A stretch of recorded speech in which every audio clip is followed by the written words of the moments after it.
Hello student, welcome back to my channel. Today we are studying the 8th standard chapter number 2 parallel lines and transversal, in which the practice set number 2.2. Question number first is choose the correct alternative, in which first is the in the given figure, if the line M is parallel line N and line P is the transversal, then find the X. आपल्याला ह्या क्वेश्चनमध्ये figure दिलेली आहे आणि फिगरमधून आपल्याला जो x point आहे तो point आपल्याला काढायचा आहे. एक्स म्हणजे त्याचं मेजर काढायचं आहे.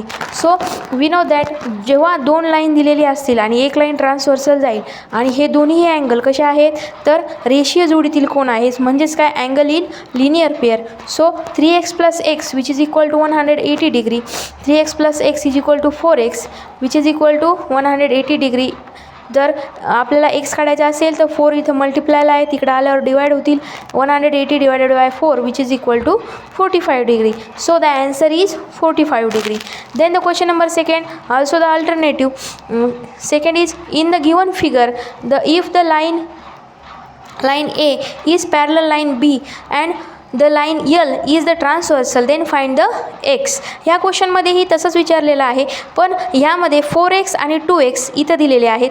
जेव्हा आपण काय करणार, 4x हा जो आहे हा 4x याचा करस्पॉन्डिंग अँगल इथं येईल, तो असेल 4x. सो 4x + 2x आपण करू शकतो का, तर angle in linear pair. So the we know that angle in linear pair their summation is always equal to 180 degree. So 4x + 2x is equal to 180 degree, which is equal to 4x + 2x is the 6x, which is equal to 180 degree. Then x is equal to 180 divided by 6, which is equal to 30 degree. So x is equal to 30 degree. So the option number 4 is the 30 degree is the answer of that question. Then question number second, in the given figure, line P and line Q are parallel to each other and line T and line S are the transversal. Line P and Q are the parallel lines and the line T and S are the transversal. Find the measure of angle X, angle Y and using the measure of angle given the figure. आता ह्या फिगरमध्ये दोन line दिलेल्या आहेत, ज्या दोन line आहेत P and Q ह्या parallel आहेत आणि त्यांना ट्रान्सव्हर्सल झालेले लाईन आहेत T and S. So consider the line A and B are shown in the figure. line P is the parallel to line Q and line T is the transversal. We know that measure of angle A is equal to 40 degree because of corresponding angle. A चं जे major आहे ते किती असेल, 40 degree. का तर ते corresponding angle आहेत, त्यामुळे दोघांचंही सेम मेजर येईल. त्यानंतर angle X + angle A which is equal to 180 degree because of angle in linear pair.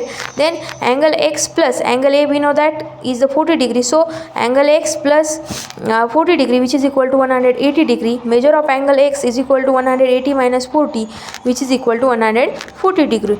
Then the angle B is the 70 degree because of the angle are vertically opposite angle. जेव्हा कधीही B अँगलच्या समोरचा angle जर आपल्याला विचारलेला असेल तो vertically opposite असल्यामुळे काय झाला, दोन्हींचंही मेजर सेम आलं. त्यानंतर line P is parallel to Q and line Q is the transversal.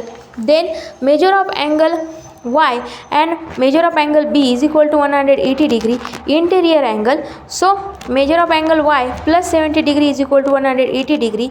Measure of angle Y is equal to 180 minus 70, we get 110 degree. Then the question number third, in the given figure, the line P is parallel to line Q and line L is parallel to line M. Find the measure of angle A, B and C using the measure of the given angles. Justify your answer. So या क्वेश्चनमध्ये angle L and M are parallel lines आहेत आणि P आणि Q त्यामधून transversal गेलेले आहेत. So तर आपल्याला अँगल A B C काढायचा आहे. Consider the angle A shown in the figure. Line P is parallel to Q and line L is the transversal. हे आपल्याला गिवनमध्ये दिलेलं आहे. Measure of angle D is equal to 80 degree. आता आपण इथं कन्सिडर केलं तर 80 डिग्रीच्या शेजारचा कोण आहे D, तो D किती आहे 80 डिग्री, म्हणजेच काय आहे करस्पॉन्डिंग अँगल आहे तो त्यानंतर measure of angle D plus angle A, D plus A हे दोन्ही अँगल लिनियर पेअरमध्ये आहेत, त्यामुळे त्यांचं समेशन 100 डिग्री आपण घेऊ शकतो. 80 plus measure of angle A plus which is equal to 180 degree. So measure of angle A is equal to 180 degree minus 80. We get measure of angle A is 100 degree. Then line L is parallel to line M and line Q is the transversal. So the angle B is equal to angle D. Angle B is equal to angle D. Then because of the exterior alternate angle, जेव्हा आपण angle बी आणि D जेव्हा आपण बघतो तेव्हा आपल्याला लक्षात येईल का एक्सटेरियर अल्टरनेट अँगल आहे ते कधीही इक्वल असतात. So angle B is equal to angle D. So measure of angle B is equal to 180 degree.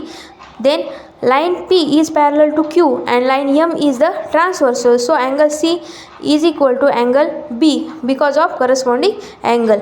Angle C आणि angle B हे दोन्ही कसे आहेत, करस्पॉन्डिंग अँगल आहेत. सो त्यांचं जे मेजर असेल ते कसं असेल, सेम असेल. So angle C is equal to 80 degree.